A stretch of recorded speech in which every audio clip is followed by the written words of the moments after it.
Hot is a three-letter word, and it has been since 1975. The VW Golf GTI is the original hot hatchback. It's now into its 7th generation, but it's refusing to grow old gracefully. We already know this latest 2013 GTI is a great car. It's the benchmark, the hot hatch against which all others are judged. But two new super hatches are here, and they're both ready to claim the Golf's Go Faster stripes.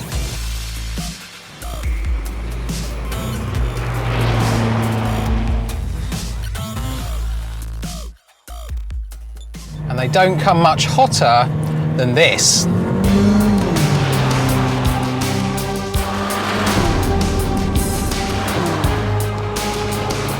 This is the first time Mercedes' horsepower-crazy AMG tuning division has tackled a smaller car, and they haven't done things by halves.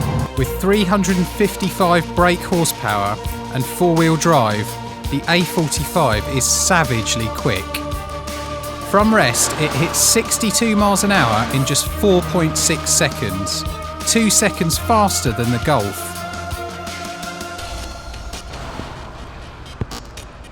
To put that in perspective, this muscle Merc is more than half a second quicker to 62 miles an hour than the Ferrari Testarossa I used to have on my bedroom wall. And while it can't quite outdo the Ferrari for posing appeal, I still think it looks great, especially from in here. I love the racing style bucket seats and the carbon fibre look dashboard.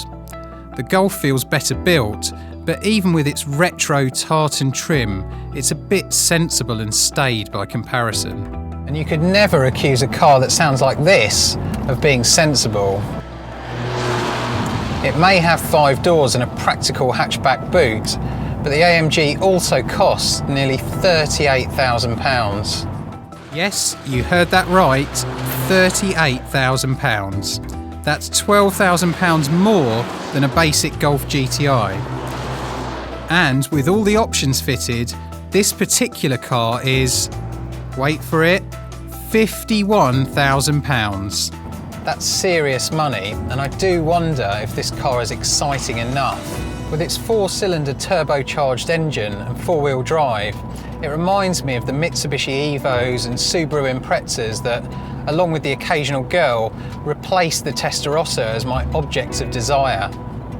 That's partly down to the dual-clutch auto gearbox, which can be slow to react, and the steering, which isn't the last word in feedback. Click the link for our Mercedes A-Class full review.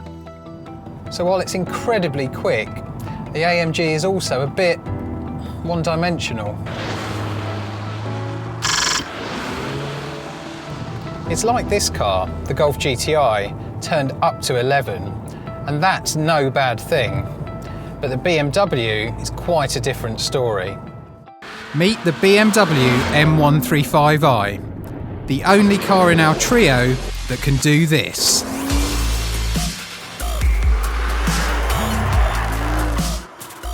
That's because the 1 Series sends its drive to the rear wheels. And while we don't recommend you try that on the road, there are other benefits too. Sharper steering and a feeling of balance and adjustability in the corners that the front-wheel drive Golf and 4-wheel drive A-Class simply can't match. At around £32,000, the BMW occupies the middle ground here in terms of price and performance.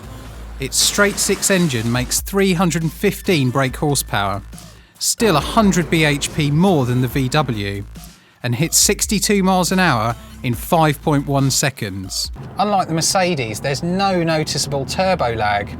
This 6-cylinder engine just picks up and goes, and you can see exactly what we thought about the M135i by reading our full first drive on the link below.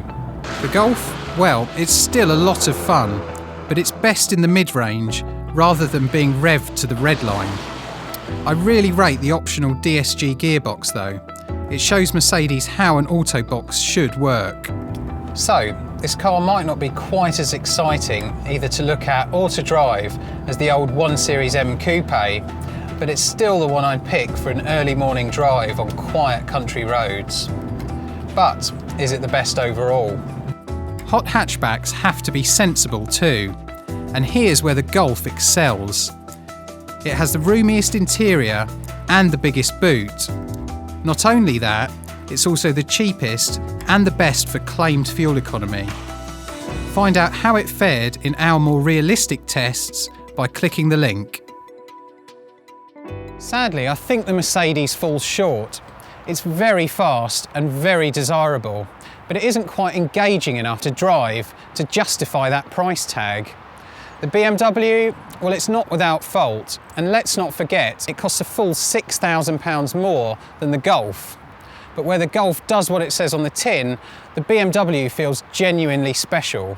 Middle ground definitely doesn't mean middle of the road. Click here to read our full lab test reviews of